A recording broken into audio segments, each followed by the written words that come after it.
जय श्री राम प्रिय मित्रों।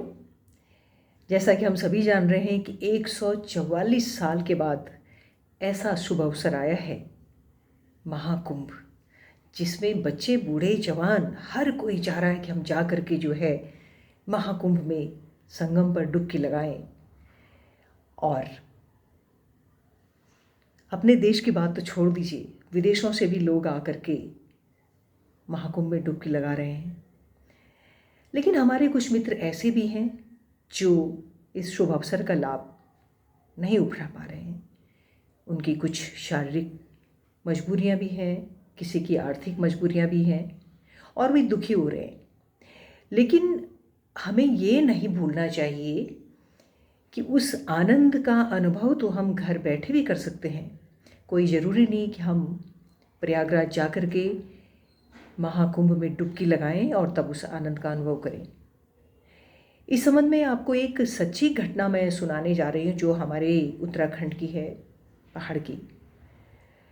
बहुत वर्षों पहले की बात है। एक परिवार ऐसा था जिसमें सास और बहू केवल घर में थे और घर भी बिल्कुल एकदम वीराने में था। और गांव के सभी लोग जो हैं महापर्व पर गंगा स्नान के लिए जा रहे थे और घर में जो सास थी वो बिस्तर से हिलडुल भी नहीं पा रही थी, काफ़ी बीमार थी। तो अगल बगल के सभी लोग जो थे, वो जो बहू थी उससे पूछते हैं कि भाई गंगा स्नान करने चलना है, बहुत ही बड़ा तीर्थ है, पर्व है, तो चलोगी क्या साथ में। लेकिन वो जो बहू थी वो बोली कि मैं मेरी तो किस्मत में ही नहीं है, क्योंकि मैं कैसे जा सकती हूँ, सुबह गए हुए शाम तक लौटेंगे, क्योंकि गंगा जी तो बहुत दूर हैं, तो मुझे तो शाम हो जाएगी, तो मैं अपनी सास को किसके ऊपर छोड़ के जाऊँगी। तो प्रिय मित्रों, सब लोग चले गए। वो काफ़ी दुखी हुई मन से कि मैं नहीं जा पाई हूँ।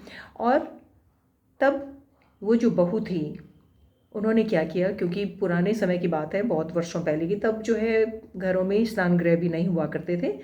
वो पानी की बाल्टी भर करके और संतरे के पेड़ के नीचे पानी की बाल्टी रखी और नहाने बैठ गई और मन से दुखी होकर के बोली कि ईश्वर, अपनी किस्मत में तो गंगा स्नान है नहीं, तो मैं तो घर में बैठ के स्नान कर रही हूँ। और प्रिय मित्रों, यकीन मानिए, उसको लगा कि जैसे कोई आवाज़ आई है ऊपर से, और वो आवाज़ बोलती है कि देखो, जो तुम अपना कर्तव्य कर रही हो उस कर्तव्य से बढ़कर तो गंगा स्नान है नहीं।